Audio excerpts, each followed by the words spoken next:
Good evening, everybody. It's Manny Lagunas. You know the deal, man. Welcome back to wherever you may be tuning in from. You know what this is, man. The story of season 4. The story of your girl Megan. That's right. You see her on screen. Before we get into her, as always, I want to acknowledge the ugly in the room. My co-host, unfortunately, did make it here today. Michael Bowie. Well, thank you, Manny. I'm going to keep it short, no pun intended, and sweet. Also, no pun intended, if you know what I mean. He's so handsome. Stop it. I want to thank everybody for being here. Like he said, this is the story of. It's an exciting time. Cheers to season 4. I just want to kind of touch back because our first episode, looking at things with Megan, we were learning about her younger years and everything that she went through. But before we move into our teen years, tell us, Megan, is there anything from those younger years, things that you kind of, we may not have touched on, things you want to talk about? What kind of made life rough and difficult inside of those younger years, having to help and assist with, grooming your brothers and sisters to adulthood? Yeah, absolutely. Because I know with the first one, I avoided a lot of the questions. I felt like I avoided every question. I wasn't ready for it. But I'm ready for it now because y'all made me realize that since I started this media thing and I've been in broadcasting, which I don't want to get to the end of all this because it's not the end. But since I've been in media, involved in it, I've been storytelling for everybody else. And it's so important to get I do public relations, so it's so important to get everyone's story out, and it kind of makes us lose our story in that sense. And so getting to show people what you want them to see, but then remembering what you really are is so important that I got my shit together. Okay? Here's the opportunity to miss some of these, or go back to some of these missed shots and talk about anything that you want to talk about before we move into the teen years. Is there things that we missed from those younger years? Okay. This was going to church with my grandma right before high school. Me and my best friend. Kind of cute. We're in North Carolina. We love North Carolina, basketball, that fun stuff. Good kids. This is what I went to after that when I got to high school. See me? You know what we were getting ready for? We were getting ready for the underground music, underground radio. She was in the back right there partying with us, my mama.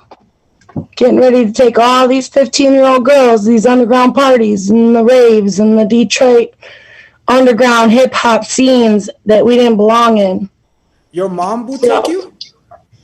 Yeah, but at the end of the story from last week, it was like, this is very important for later on when I had my own kids and got married. But the story that always got to me was that my dad would bring those parties into the bedroom afterwards, and he'd be like throwing the money, throwing the drugs on the bed, and I got to put it all out there because my parents didn't want to talk about it today. So I'm just going to put it out there. But throwing the drugs and the money in front of my mom's face at such a young age when she came from, powder puff, doing cheerleading, straight A's. Eventually, a few years later, she gave in and started doing worse drugs, harder drugs with these grown-ass people. But it takes years of it being thrown in your face, correct? Sure, yeah. Okay, so I grew up always knowing. So it started from this age to about this age, knowing what happens when they throw the money and the drugs in your face. What drugs are we talking about? Well, I would say back in the early 90s, it would be like 91, 93, somewhere between then and there. It was all, you went from weed to cocaine to crack to heroin. And then us kids got thrown on the acid, the mushrooms, the ecstasy, the Xanax, the green and yellow, purple pills, that kind of scene. So yeah. These were thrown there by your dad for your mom? And you saw all of this? Oh, yeah. She was honest about it after the fact that she started smoking crack. So I was very young, but it came from things like my dad and them in the garage. Now, there'd be grown people coming into my house, right, to go to the bathroom while they're all partying, right? So Maegan's almost been a victim of the circumstance a couple times with, I would say, child predators, molestation type things that come my way because of stuff like that. When you're in the back not paying attention to kids, what do you think's going on? You know, and grown people walk through your house just to use the bathroom. What do you think's going on? So me, when I talk about the wolves, I know them very personally. It would be an uncle of mine at 13, and then we went into high school. But I told everybody. The only people I wasn't allowed to tell was my dad, because my mom said my dad would kill somebody, and my grandparents, because they already lost a son. So heaven forbid they ever hear about their other son being a bad uncle, you know, or a bad guy. So I was told to be quiet. But I learned to fight, because I still told my friends, and they told their parents, and then nobody did anything. Nobody did anything. So at the end of high school, which we haven't been through yet, The question happened again right at the end of it. is how did this affect And I knew. How did this affect you at a younger age?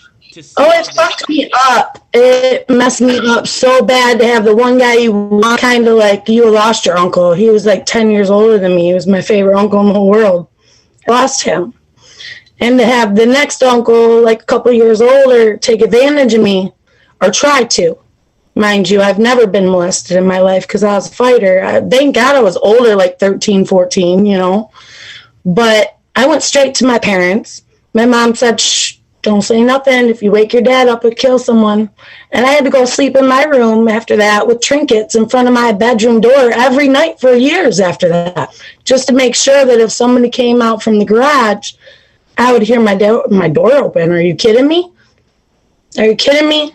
These little girls, like, I see a lot of guys out here trying to help these boys around, help them up. But what about the little girls? You kidding me? You shouldn't have to sleep with trinkets in front of your bedroom door because your parents want to not grow up. This was an uncle, you said, for one of the situations? Yeah. And yeah, it was my mom's little brother. My question then to you is, was it just you, or did he also impose himself or try to impose himself on your brothers and sisters, and did you fend for them?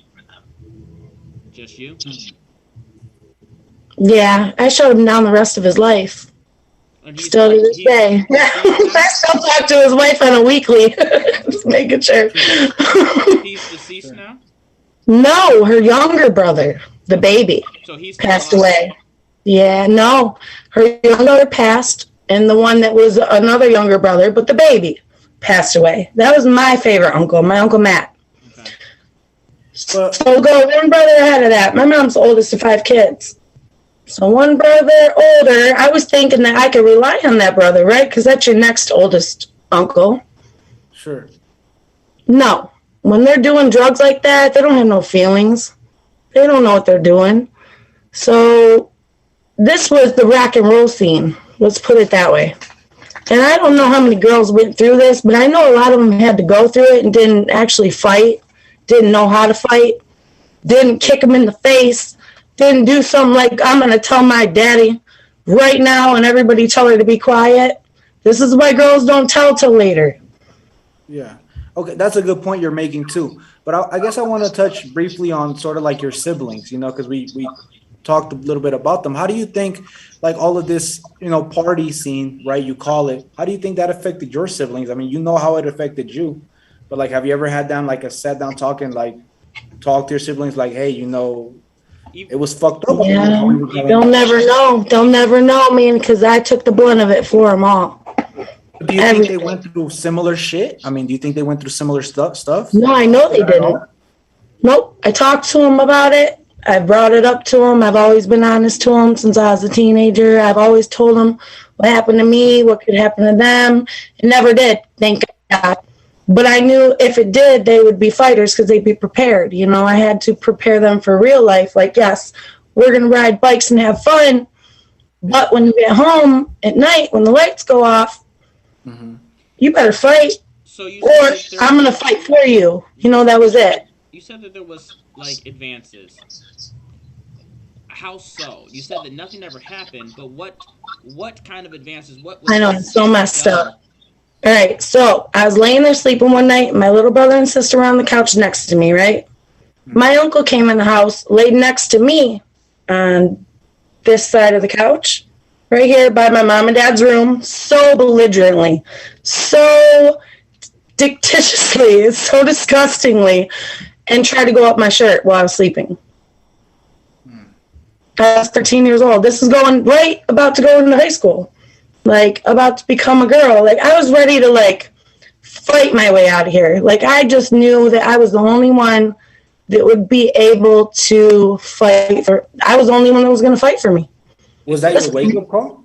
Sorry. No, I just was going to follow up with that question. Sorry to cut you off, but I just wanted to know, how did you fight back? You know, you talk about fighting. So okay. Having that situation oh, shit. What did you do to fight back? Okay, so I woke up. I brushed his hands aside. Thank God he didn't get too far before I'd be disgusted, but brushed his hands aside and I ran straight into my mom and dad's room right around this motherfucker. Okay.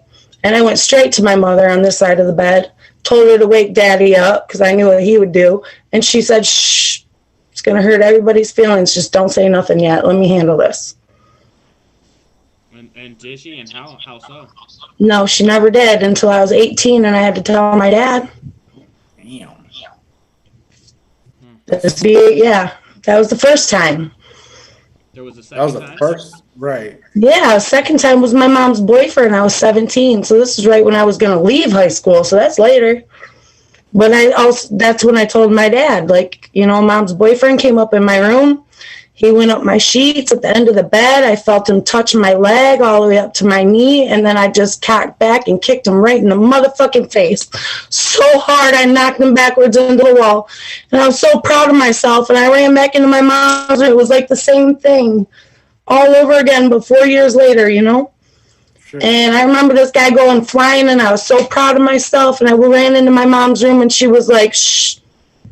Let me handle this. And I just was like, nope, I got to handle this myself. You know, I knew. But I'd been fighting for the kids those last 4 years. I was still a child myself. So I had to leave at that point because it was like, this is enough, man. You're going to have these grown people in my house and I'm a child still and I'm about to be a woman. And Did those drugs ever become something that were part of your life? Like, were you... No. Well, not till later after I had kids did they come back around. And then I had to make a pact with my first husband, like, if you ever come into the bedroom and throw drugs in my face, I will kill you. If you ever come into the bedroom and throw money in my face, I will kill you. Like, if you ever turn me into a crackhead like what had happened to my mom, so I mean, she was a victim too at some point, I will kill you. And they don't take me seriously. Boy, they don't take me seriously, Manny. But honest to God, I mean, it killed them in their souls and their hearts when I had to walk away from every single one of them. But I mean, like, it was like the same demon coming all over again at me later on down the road. Yeah. You just told us not to take you seriously though, but that's some serious shit. I mean, that's some serious things. I mean, obviously, when you bring it up to, you know, or like you said, you brought it up to your first husband. That's like some. I was serious. That stuck with you. That's stuff that stuck with you. I'll divorce you. I'll leave. I'll go away forever. Right. Yeah. Because I knew what it could do. You know. Absolutely. I don't know. I mean, it just seems like you the way you tell it. You know, even you laughing, telling us about this. It's like, I don't know. Like, that's some deep stuff. But the way you tell it is like, hey, that was just life. It was. I don't even know. I don't know who taught me to fight. I don't know why it didn't happen to me because I know it's happened to a lot of kids, girls and boys. Like, I got to take a shot for this one. But it's happened to a lot of kids and it messes me up. I wish I could get to every single one of those kids before it happens and tell them just kick them in the fucking face. So before we move to those teenage years, I think that's a good point to kind of cap this off at. Looking at other children that could have gone through this or are going through this, what is that message that you would tell to them? It's preventable. You got to go to the right people and you got to be a fighter. You just got to fight. Got to look out for you. As long as you fight, he'll look out for you because it never did happen to me. Like, as much as it was bad intended towards me, it never did happen, but I got to experience ish of it, you know? Right. It's prevention, 101. And don't ever go to the parents who don't give a crap. Like, who are you going to go to that cares? But, yeah, go ahead. Hush generation. That's what I was talking about. Moving into like your teen years, I mean, we've already talked about, you know, because situations kind of happened in your teen years. Let's talk about those teen years a little bit more. Where did you go to high school, and how was high school growing up? You know, we've learned a lot about your younger years and how you had to care for your brothers and sisters, and or now today on this episode, learning about some of the more intense things that you had to endure with family members and other people inside of your life. So now looking at high school years, where did you go to high school? How was high school when you were there? Kennedy High School. These are my best friends, Shannon and Dawn and Candace. Those are my girls. And Elena was in there sometimes too, and Melissa and stuff. Like, I had a lot of girlfriends at first because I was coming from church and all that bad stuff happening or witnessing. I couldn't process it as a child at 13, 14. You know, I didn't know. I just knew where I wanted to go. I wanted to go so far, I could just go anywhere I wanted to. I could go to outer space if I wanted to. I was ready to go by ninth grade. So when I got into high school, I made a lot of friends. Most of the time I hung out in the gyms with all the big beefy guys that were in the weight room, and they would tell me, like, don't mess with that girl over there, Maegan, and don't mess with that girl, and don't mess with that girl because she'll mess you up, but we'll hang out with you.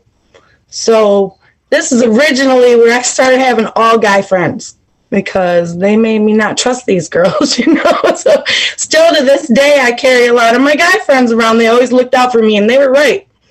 Don't mess with those girls, Maegan. So high school turned out to be awesome. I had tons of friends, both left and right. I was friends with all kinds of people, upperclassmen, lowerclassmen, whatever you want to call it. I had a blast. I had the time of my life. I was pretty much a grown-up going to high school. I could do what I want. I had no rules. I had nobody to tell me what to do. No parents around. No supervision. None of that. Was there a boyfriend during this time of high school? So how do you think, or, I mean, you just mentioned that you had really, you know, mostly guy friends, right? But before you went into high school, you know, you had that incident happen with your uncle. Why do you think that didn't like turn you against men, so to speak, or make you untrustworthy of men? That incident, you know, and then eventually you had. I guess I yearned for that. I yearned for my uncle that I lost that was so good to me. He was a good dude. He was good to me. He'd hang spitballs over my face and throw me in cold showers. But that was my uncle. Like, he loved me, you know. Give me a hug and a kiss and be like, I love you, Maegan. He'd go to do stupid shit, and he'd look at me, and he'd be like, no, I can't do it in front of the kids, you know. Like, that was my good uncle. That was who I respected. I was still yearning for him. Well, even looking at the question that Manny asked you in terms of how that affected men with you inside of your life, did you have a boyfriend inside of high school, and how did that pan out, if so? No, not till later on. It was like maybe later in my junior year, I did have a boyfriend. Okay, we're going to skip to that, huh? Well, I mean, okay. I just feel like it's we were talking about. You know that the boyfriend comes along eventually that saves the day-ish. Yeah. No, I had an extra neighbor. Great dude. His nephew moved in with him, and he was 21, and I was about to be 16. I was just about to turn 16, and yes, I dated him until the end of pretty much just after I graduated. So I had a long-term boyfriend, but it was like the kind of like, you got too many, same dang thing every day, but you got too many guy friends, and I'm just jealous, and I'm going to be with this. You are 21. You have no business being with no girl that's about to just turn 16, first of all. And I knew that in my head. But I didn't use it at the time. I was kind of like, you know what? This is my place to get out of my mom's house. This is my place to go, my safe place. I can just graduate, be in peace. And I got a roof over my head and a guy that loves me. So We stuck together for that. And then after high school, he was like, I already know where you're going. I'm like, off to space. I'm out. Bam. But no, we're still friends to this day. So it's like any new boyfriends I have now, they look back and they always hate on that boyfriend. And I'm like, you don't know what he got me through, though. He actually was a place for me. So, yeah, maybe it was wrong.